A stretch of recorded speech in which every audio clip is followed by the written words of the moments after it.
Welcome to news అడ్డా. తిరుమలలో భక్తుల రద్దీ సాధారణంగా ఉంది. వరుస సెలవుల కారణంగా రద్దీ మరింతగా పెరిగే అవకాశం ఉంది. ఉగాది, శ్రీరామనవమి సందర్భంగా శ్రీవారి ఆలయంలో ఆస్థానాలను నిర్వహించేందుకు ఏర్పాట్లు జరుగుతున్నాయి. ఇక జూన్ నెలకు సంబంధించిన దర్శనం, వసతి టికెట్లను ఈ రోజు నుంచి విడుదల చేస్తున్నారు.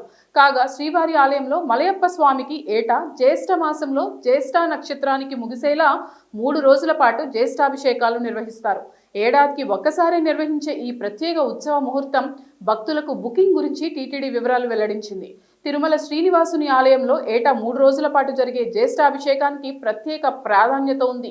ప్రాచీన కాలం నుంచి తరతరాలుగా ఎన్నో రకాల అభిషేకాలతో అలరారే శ్రీవారి దేవతా ఉత్సవ మూర్తులు అరిగిపోకుండా, కళాకాంతులు తరిగిపోకుండా పరిరక్షణ చేసే ఉత్తమమైన ఉత్సవమే శ్రీవారి జ్యేష్ఠాభిషేకం. ఈ ఏడాది జ్యేష్ఠాభిషేక ఉత్సవాలు జూన్ 26న మొదలై 28తో పూర్తి కానున్నాయి. పరమ పవిత్రంగా భావించే ఈ జ్యేష్ఠాభిషేకం వేళ భక్తులకు ఈ అరుదైన ఉత్సవం సంపంగి ప్రదక్షిణంలోని కళ్యాణ మండపంలో నిర్వహిస్తారు. ఇందుకు సంబంధించి భక్తులకు ప్రత్యేకంగా టోకెన్లు జారీ చేస్తున్నారు. ఇందుకు సంబంధించి ఈ నెల 21వ తేదీన ఆన్లైన్లో విడుదల చేయనున్నారు. దీంతో శ్రీవారి ఆలయంలో జూన్ 20వ తారీఖున నిర్వహించే ఆర్జిత సేవలైన తిరుప్పావడ, వసంతోత్సవ సేవలను రద్దు చేశారు. అదేవిధంగా జూన్ 21వ తేదీన నిజపాద దర్శనం, జూన్ 22న కళ్యాణోత్సవం, ఆర్జీ బ్రహ్మోత్సవంను రద్దు చేస్తూ నిర్ణయించారు. తరతరాలుగా అభిషేకాదులతో అత్యంత ప్రాచీనములైన శ్రీవారి ఉత్సవ మూర్తులు అరిగిపోకుండా పరిరక్షించే నిమిత్తం ఏర్పాటు చేసిన ఉత్సవమే ఇది.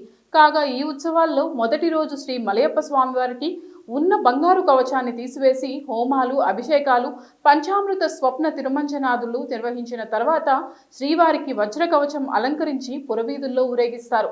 యథాప్రకారంగా 2వ రోజు ముత్యాల కవచ సమర్పణ చేసి ఊరేగిస్తారు. 3వ రోజు కూడా తిరుమంజనాదులు పూర్తి చేసి బంగారు కవచాన్ని సమర్పించి ఊరేగింపు చేస్తారు. ఈ బంగారు కవచ సమర్పణ మళ్లీ జ్యేష్ఠాభిషేకంలోనే తీస్తారు. అంతవరకు సంవత్సరం పొడవునా శ్రీవారు బంగారు కవచంతోనే ఉంటారు. జ్యేష్ఠాభిషేకం టికెట్లను కూడా ఈ నెల 21వ తేదీ ఉదయం 10 గంటలకు ఆన్లైన్లో విడుదల చేస్తారు. ఇందుకు సంబంధించి చాలా పరిమిత సంఖ్యలో టికెట్లు అందుబాటులో ఉంటాయి. దీంతో 9 గంటల 50 నిమిషాలకే టికెట్లు పొందే భక్తులు ఐడితో ఆన్లైన్లో బుకింగ్ కోసం సిద్ధంగా ఉండాలి. ఇంటర్నెట్ వేగంగా ఉంటే మంచిది. టికెట్లు పొందేందుకు ఒకే సిస్టంలో కాకుండా అందుబాటులో ఉన్న యాప్, పోర్టల్ ద్వారా ప్రయత్నిస్తే సాధ్యమవుతుంది. టికెట్ ధర 400 రూపాయలుగా నిర్ణయించారు. దీంతో ఈ అరుదైన అవకాశం పొందాలని భావించేవారు ఈ అవకాశం వినియోగించుకోవాలని టీటీడీ సూచిస్తోంది.